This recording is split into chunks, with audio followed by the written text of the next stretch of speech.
বদ্ধ ঘরে দেখব এবার জগৎটাকে, কেমন করে ঘুরছে মানুষ যুগান্তরের ঘূর্ণিপাকে। রোজ নামছে জীবনের বাইরে গিয়ে পৃথিবীর স্বাদ আহরণের খিদে মনুষ্য জাতির বরাবরের। আর তা যদি হয় খুদে স্কুল পড়ুয়াদের ক্ষেত্রে, তা তো বলাই বাহুল্য।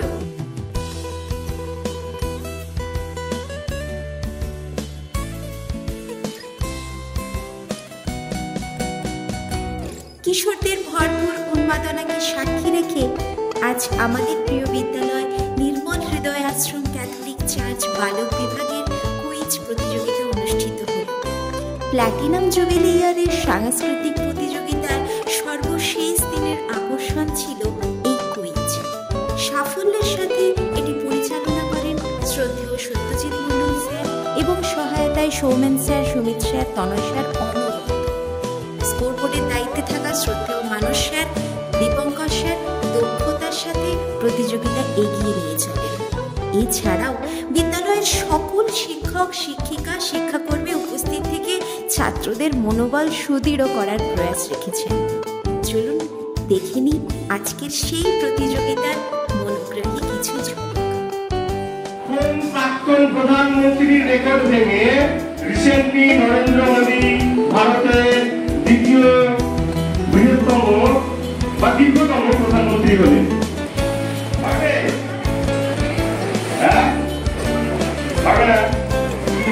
তাহলে গ্রুপ বি পাচ্ছে না। দর্শকেও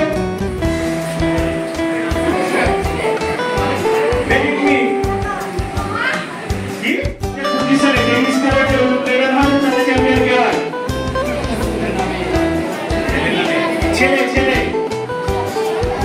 পারবে না। ডাক্তার মাটি একটা বলে দাও।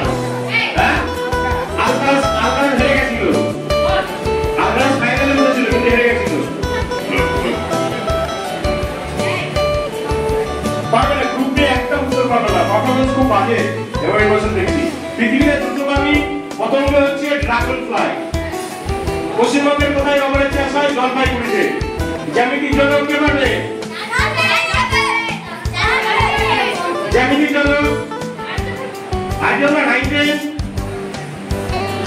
ইউক্লিড। 2025 সালে লেভেল চ্যাম্পিয়ন হয় জেনিক সিনার, ইতালির জেনিক সিনার। এরপর আমরা চলে যাবো গ্রুপ সি। বাঙালি যিনি ভারতরত্ন পেয়েছিলেন তার নাম কি? অপশন দিচ্ছি, তিনি মুখ্যমন্ত্রীও ছিলেন। Absolutely right. সিদ্ধার্থ ভাদুড়ি কোন খেলার সঙ্গে যুক্ত ছিলেন?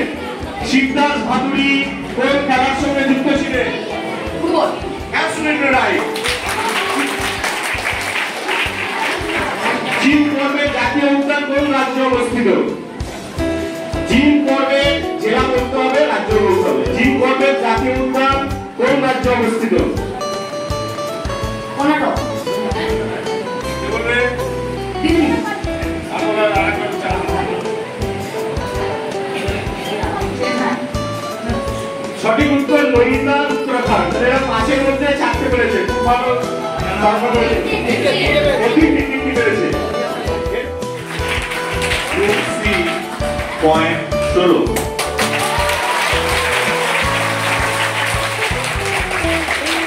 Group B point 14।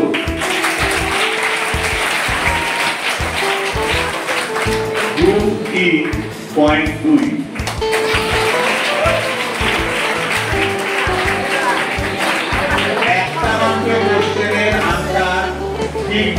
কিন্তু সমস্ত রেজাল্ট আবার বদলে যাবে।